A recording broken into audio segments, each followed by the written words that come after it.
Welcome to the series of matric exams quick preparation. ये matric exams की quick preparation series की video है। Complete series इस channel के ऊपर अपलोड की जा रही है और आज की वीडियो के अंदर आपको क्लास 10 कंप्यूटर स्टडीज़ के एग्ज़ाम्स की प्रिपरेशन के लिए चैप्टर नंबर 3 के इम्पॉर्टेंट क्वेश्चंस करवाए जा रहे हैं, जो कि है input output handling in C++।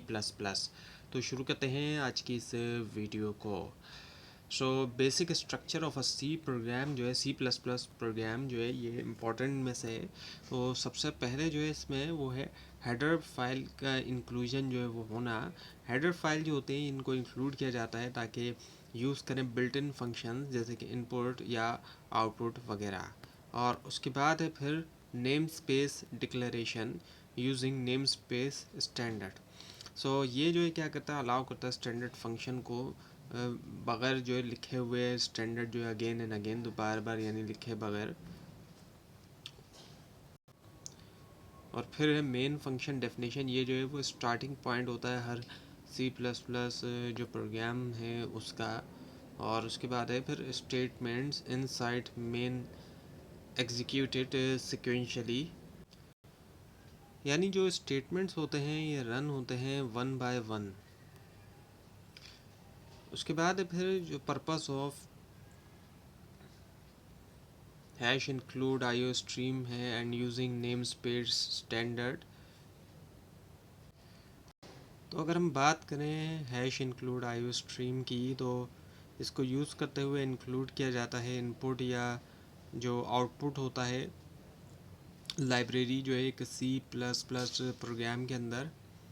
और क्यों इसको यूज़ किया जाता है, क्योंकि अलाउ करता है यूज़ करते हुए सी आउट जो है वो आउटपुट के लिए और सी इन जो है वो इनपुट के लिए। और इन लाइंस के बगैर क्या होगा कि सी आउट और सी इन जो है वो वर्क नहीं करेंगे। और अगर हम बात करें पर्पस जो है नेम स्पेस स्टैंडर्ड यूज़ करने का, सो ये अलाउ करता है हमें कि यूज़ करें स्टैंडर्ड फंक्शन बगैर लिखे हुए स्टैंडर्ड जो है बार बार। सो कमेंट स्टेटमेंट्स की हम बात करते हैं, इसकी टाइप्स की और इसकी एग्जांपल्स की। कमेंट्स जो है वो नॉन एग्जीक्यूटेबल नोट्स होते हैं, यानी कि इनको लिखा जाता है तो इनके लिखने से कोई प्रोग्राम के ऊपर असर नहीं पड़ता, बल्कि एक्सप्लेन के लिए कोड को लिखा जाता है ताकि जब कोड को दोबारा देखें तो उसको समझ में आ सके, या कोई और दूसरा प्रोग्रामर देखे तो वो उसको कोड को जो है वो अच्छी तरीके से समझ सके कि ये कोड जो है वो किसके बारे में और क्यों लिखा गया है, मतलब किस वजह से लिखा गया है। और इसमें जो है वो सिंगल लाइन कमेंट होती है,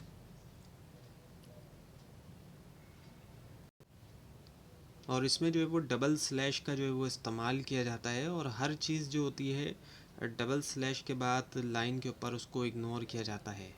और फिर अगर हम मल्टी लाइन की बात करें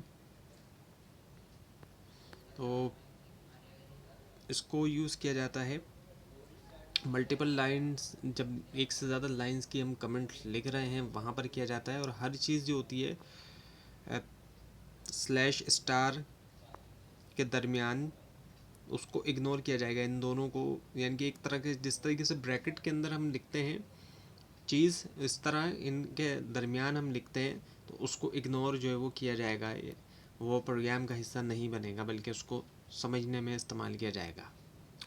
अब है स्केप सीक्वेंस, इसकी हम बात करते हैं। ये जो है स्पेशल करैक्टर्स होते हैं जिनको यूज़ किया जाता है स्ट्रिंग्स के अंदर ताकि कंट्रोल किया जाए फॉर्मेटिंग जो है आउटपुट की। अब अगर कंपैरिजन देखें या अरिथमेटिक और रिलेशनल ऑपरेटर, इसके बारे में कोई क्वेश्चन आता है, तो अरिथमेटिक ऑपरेटर्स की अगर हम बात करें तो इनको यूज़ करते हुए परफॉर्म किया जाता है मैथमेटिकल कैलकुलेशंस। और ये बिल्कुल उसी तरीके से हैं जिस तरीके से मैथमेटिक्स के अंदर होते हैं सिंबल्स, एडिशन, सब्ट्रैक्शन, मल्टीप्लिकेशन और डिवीजन। एक चीज़ का इसमें इजाफा है वो है मॉड्यूलस का, जो कि परसेंटेज वाला साइन होता है। ये मॉड्यूलस जो है वो कहलाया जाता है इसके अंदर। और रिलेशनल ऑपरेटर्स होते हैं तो ये जो है इनको यूज़ करते हुए कंपेयर किया जाता है दो वैल्यूज़ को। सो रिज़ल्ट जो है वो हमेशा ही होगा ट्रू या फॉल्स। और इसके सिंबल्स की अगर हम बात करें तो ये इक्वालिटी के लिए होता है, इसके ज़रिए इक्वालिटी चेक की जाती है। और ये दूसरा है इसके ज़रिए इनइक्वालिटी चेक की जाती है, जिसमें दो इक्वल्स के साइन तो वो इक्वालिटी के लिए, और जिसमें एक इक्वल का और एक दूसरा, तो ये जो है इनइक्वालिटी चेक किया जाता है। और ये दो जो है कंपैरिजन के हैं, एक जो है ग्रेटर देन और एक जो है वो लेस देन के लिए जो है वो इनका इस्तेमाल जो है वो किया जाता है। So now program using all arithmetic assignment operators. अब इसकी अगर हम बात करें, सो अरिथमेटिक असाइनमेंट ऑपरेटर्स को यूज़ करते हुए परफॉर्म किया जाता है कैलकुलेशन और असाइन किया जाता है रिज़ल्ट सेम वेरिएबल को और शॉर्ट वे के अंदर।